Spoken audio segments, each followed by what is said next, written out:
We're here, we're ready to rock, and it looks like the zone is favoring a little bit more towards Seaport, maybe. So excited about this one. You can see Old Town, Low Town coming up. You can see the plane line, a different zone, a different line than maybe we saw last time. So we'll get a quick view of that here shortly. But as all of our players fly out, will they adjust or will they not? Head it down a little bit further south, a little bit further southwest, potentially.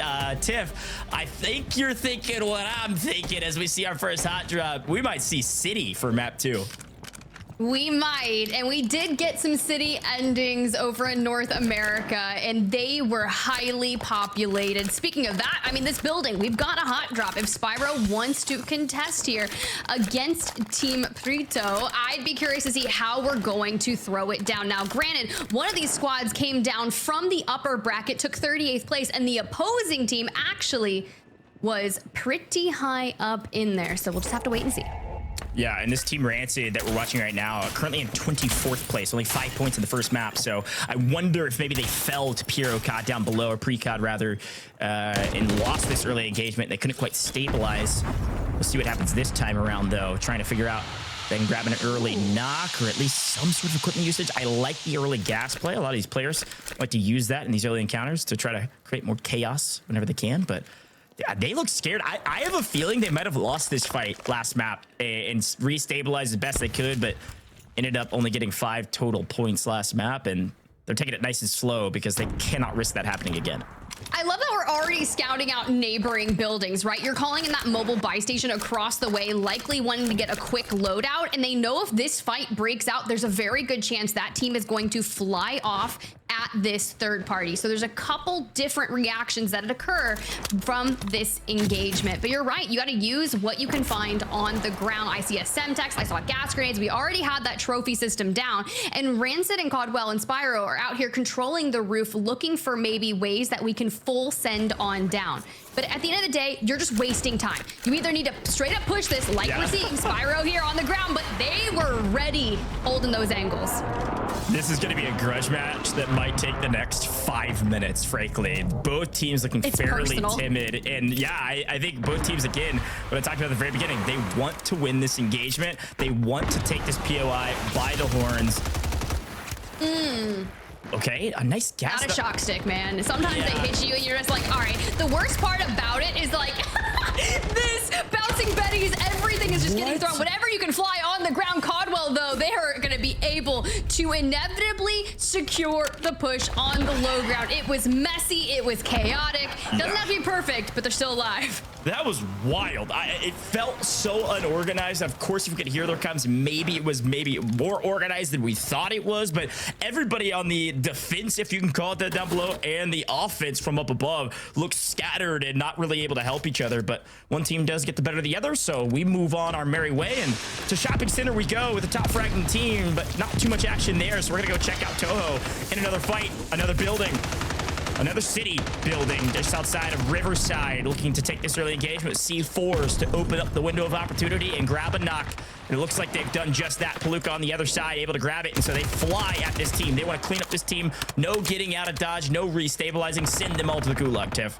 Hey, that's what you gotta do. Mind you, this is a team that missed out on advancing to the finals from uppers like 1.6, and we're still hitting like that.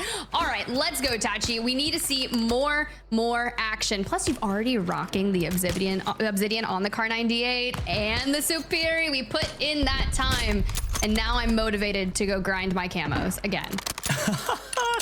They grab the early wipe, looking to potentially get a knock from distance. Just want to make sure that at the very least they can deplete some resources. But yeah, this is kind of that edge of city. This is frankly where I expect in zone to be. So if I'm looking at our top team today on paper, the team that should be on top, if everything goes according to plan and history repeats itself from the upper bracket, got 21st in the upper bracket, dropping down, just barely missing out on making it. They shouldn't have to move for a very long time, at least if they don't want to. Now, they might want a different building potentially to hold down, but another team that we expect to do well. Be groovy, hanging out here as well, just biding their time. Don't want to expose their shoulders to anybody else. Squad currently sitting in 14th place with 12.2 points. We'll check in with your 5th place squad on the leaderboard right now. Team Wars 22 points overall after one game. Not too bad. Wars though already on that one elimination, looking down the sides, trying to find angles on a Starbrook, but if you can't find the angle, why not bait him out? But we are going to do some trades here with the C4 as it yeets on back. Now, we have to start looking at our resources. Wars out of plates. Minimal across the board for Louis and Bubble, but at least those two do have self-reses. And Bubble, once again, finding themselves quite open. And I respect the disengage to maybe go for an epic flank, because at the end of the day, if you are just not able to breach that building and get across the road, your time's not spent well here. This almost feels like a bait. Like they're dragging them down to where they have advantage. The other team had advantage. Team 14 had advantage inside that building, and they baited them out. But back we go to our top fragging team on the day thus far, just after one map. Fuzz and Pentagon moving together as a singular unit, playing trades the way the Lord intended it here in COD. A perfect execution of the team wipe without losing a single player. It's exactly what you want to do. There's a reason this team is so good at getting kills. They've just got to get placement as well. I have a feeling their strategy going into today, obviously it's to make regional finals, but they're going to do that by just running at as many fights as they can because they believe they're the best players in the lobby. Okay, Rancid, in the gulag we go. The reach out goes crazy, but at least we're gonna make it out. Now, Codwell, I'd love to see you do the same thing here. Dumpton on the opposing side, and we slide out to the left, and despite the reaction time not needing it to be where you want, we fall. That was just a few, like maybe even like a split second. That was the difference maker in that gulag. High ground, a free zip in City, and this is what I was talking about, Tiff. They had the kills last game, didn't have their rotations to set up for in circle, and you can see where our zone's currently located. We believe here in the booth that it's going to go to City, but you never know, right? Anything happens in that's a you. Oh, you don't think it's going City? Okay, I don't know. I'll base it off the second one. It's still relatively central for me. If I want to see what go through, I'd go north of Zeravan suburbs if I was just basing it off this initial zone. Now, granted, we'll wait and see. Just under a minute or so to go until we get to witness where it pulls towards, so hey, watch me then. Stand on business, Tiff. I respect that call out. I don't want to speak for you. I thought we were in agreement that it's probably City. Nah. Fuzzin in trouble. Fuzzin all by himself, and apparently with the C4, he doesn't need anyone else. How about I just take care of an entire team pushing me and have a good time doing it? Not even losing a single iota of life as his rest of his team's fighting somebody else's vision on the other side. Now trying to get out of dodge with the LTV. A well-placed C4 could take care of this, but unfortunately, this is going to be a tough one to hunt down. I mean, look, the LTV is great and can absorb a lot of damage, but it's not very fast on this type of terrain. And Pentagon by foot is actually surprisingly covering a lot of distance here, going to chase visions all the way throughout. Pentagon is hungry, and now comes the challenge just like that. Sends him down and out. Teammate currently flying back on over the way has decided to not land near Team Melvin. Can't say I don't blame them, considering they've already breached north of 20 eliminations, returning yet again to high ground. Yeah, this is a great play by them thus far. I think a lot of teams, whether I'm right or not, which it's looking like I actually might not be right, Tiff. You actually might know what you're talking about, maybe a lot more than I do, because we got another engagement bottom right-hand corner, but it looks like it might be eking out of City here shortly. But I think most teams wanted to make sure that if it did go City, that they wouldn't be stranded at the middle of the streets or at the bottom of some massive building where there's 6 teams stacked on top of them, and maybe they're lying in wait from a couple other teams that rotated in early. Early rotations got to be key, especially if City is at least part of that final circle. Well, when you start thinking about teams that needed that early rotation, it was going to be Team Wars here on your screen, starting out on that south side of Urzikstan, starting that rotation straight between Zeravan City and the suburbs. But Louis CM, his rotation kind of took him down into the gulag, and that's understandable. At least you have the ability to burn it now, considering that early circle 3 was when that fire sale occurred, and then in 4 it closes. So might as well go. You just don't really want to face off against a Titan in the lobby. It's going to be Pentagon on the opposing side. Not an easy one indeed. Yeah, it's a big one, and both teams inside the top 5 currently in terms of score are both very talented. But okay, put him on a poster, put it on Twitter, 360 snap, and see you later, Pentagon. A massive victory for Louis CM. I think Louis CM's got a little chip on his shoulder. He's got something to prove, and he's showcasing it here on main stage. Man, I was like, this is not gonna be an easy one, and he does it in style. Let's run it back there on that picture-in-picture, because it was messy at first, but the fact is, we hit the turn, we start the burn, and we connect all of the shots. We'll join up with Bubble CT here and Wars, Team Donathan in the distance. Now, this is a squad that's going to be one of the only ones on that south side, but once they can contend with Team Starbrook, and then you also have Team Only on that farther eastern side. I've been keeping my eyes not only on the squad on your screen, Shrem's there, Rez getting picked up. This is on that eastern side. It was the rotation that came from North Zaravan City by Stadium. Team tfue in squad, right? So they were kind of hitting that rotation and keep going towards central. There is a redeploy that is in there, but for now, we'll wait and see. Off screen, Pentagon back onto the map, getting C4 eliminations. Wars trying to clean up a team here, but unfortunately, when you lose a teammate, usually that denotes we need to get out of here. Trying to get Bubble to maybe clear a lane and get out of the building. Flying off the top here, given where the players are situated, not actually a bad play. Whereas usually I would say high ground, if you jump off the top of the team's low ground, you're gonna get fried. Bubble baits them out for Wars. Wars is a lane. Can't quite grab a knock. If he does, they might be able to swing back into that fight 2v2 and win it, but still kind of sacrificing Bubble to the flames as we wait for Louis CM to fly back in. A little bit of aerial view from Louis maybe can get us some info, but Louis lands, grabs weapons, gets right back into the mix, and all of a sudden 3v3 again, and now Team 14 is on the retreat. Gonna be very interesting. We knew this was gonna be one of the bigger threats here towards their side of the circle. Smoke, reposition down below. I think we just gotta bide our time. I love that we're gonna go ahead and get a look at where it's going to pull towards. Now, look, cut the distance, Goj. At least we're both right in a sense. We are pulling towards the center. You can see that main redeploy. We're squad number 34. That's gonna be Team IR. You know what? When people put numbers in their names, sometimes my pronunciation is gonna go haywire, but it's Paxor, IRIN, and Co. are going to look for control of that redeploy. Yeah, I'm looking at Team 25 as well. That's Caspian standing on that construction building, probably highest point inside of the zone. Likely won't be in zone though, so it's always a dangerous position to be in if you're going to take ultimate high that then you have to fly off of in order to rotate. Probably want to see a early rotation from that team, maybe something low ground or mid ground on one of the neighboring buildings. But yeah, Tiff, I'm glad we share in some sort of correct assessment of where this end circle will end up. Right in between city and suburbs will be a fun one. Still a ton of cover to work with. I want to redeem myself because it's quite interesting that our #1 squad on the game just got wiped. Palooka, Toyor, and Tachi. Sometimes it's hard to say some of these names, so chat, if you ever hear a pronunciation go rogue, let me know. But be so Bob. I can get that one. I can get that one. I want to see chat roasting us for pronunciations because some of these are going to come off so American when they definitely shouldn't. And look, I've got a decent British accent, but when it comes to an Italian accent, it's not going to happen. It's just not. But look, I love Trance's team, to be frank.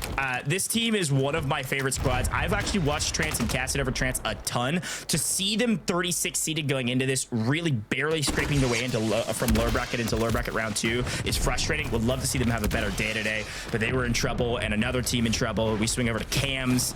Looks like he will likely be in the gulag, using up that last remaining section of the gulag timer here, Tiff, as they try to relocate and readjust this fight from another angle. I love this positioning. Now, it's not going to be great for the end game, and this is prior to where we just witnessed, but for right now, Cam's got to get out of here. Palooka on the other side. At least we still had the gulag up and at him, and you know, they're not fully wiped. But they might be. Cams has that experience on the global land stage. The rope comes down. We've seen people try to use it, but Palooka rolls straight across the opposing side of the gulag and decimates Cams. Yeah, Toyor and Palooka have actually been playing together since early Verdansk. I mean, these guys have a ton of experience competing in and out of EU tournaments, those old rivals tourneys, like so much history with this duo. One of the longest standing duos in EU, EMEA now. It's a really an incredible thing. And so to see them barely miss that upper bracket or that regional finals auto qual, I think they've got something proved today saying they shouldn't be here. So a nice win there from Palooka as we see Cams also fly back in after a portable buy station on top of this building. This is where it's going to start getting hairy on the edge of Riverside. Teams rotating in. Who's here first? And can you hold down that location? Sniper Pigna down below. Looking like they're in a bit of trouble. Team Marcus's squad is in the area also. We did get a last-minute sub on Sniper Pigna's squad, so DGianni is coming in for the trio. And so far, finding themselves just on the outskirts of the next circle, and will have to contend with 4 opposing teams before they can even get there. And it's not going to be easy. There's a couple buildings they could look to path towards, just towards their south, but most of it's open. Yeah, this will be a fun one when you have to get a sub right before this round with little to no Kim, or at the very least, you know, not apparent Kim through the stages of this competition. It'll be super interesting to see what this team's able to do and if they're able to make those regional finals with a new squad, frankly. But right on the edge of this next zone, like you called out, Tiff, there's several teams that all need to rotate in shortly. Luckily, enough buildings here, as long as you have smokes, should be fine to rotate. It's just a matter of who's there first. Well, you can already see Team Sani, squad number 40 on that mini-map, has already full sent it for the wrap around. But Sniper Pigna's squad here is not going to be afforded that luxury because there are so many squads just around them. And even with the C4s erupting around, they will be the last squad to rotate in. Cams on that just kind of southwestern side has already taken 2 buildings over. Now we have to worry about squad number 26 and the remnants of 36. Well, Team Sani also still alive. That's Team 40 on your screen just inside the zone where this team will likely rotate to. That team barely made it here, almost was eliminated, actually won a tiebreaker to get 20th in lower round 1. So talk about a comeback story. If they can make it to regional finals today or even LCQ, I mean, just hanging on by the skin of their teeth in this competition, seemingly in trouble though. And it looks like they might be winning that encounter down below Cams right now, and Cams is picking off some of their competition from distance, helping Team 40 out. This is such a cool view. Yeah, this is really great considering we're already in third with 35.8 points as it stands. And well, there goes the bunker buster. Those things can be quite detrimental to anyone that's inside. But so far on the roof, we've stabilized, we're prone, and we know that we need to peek out. You can see squad Team Melvin across the way on board with Team Zany here. Now they need some eliminations. I was going through to see where they're currently on the leaderboard, but I would love to see them move up. They're in that 30-second slot, which will grant you advance to the last chance qualifier should this end here. But we just want to avoid that purgatory and maybe go to the finals directly.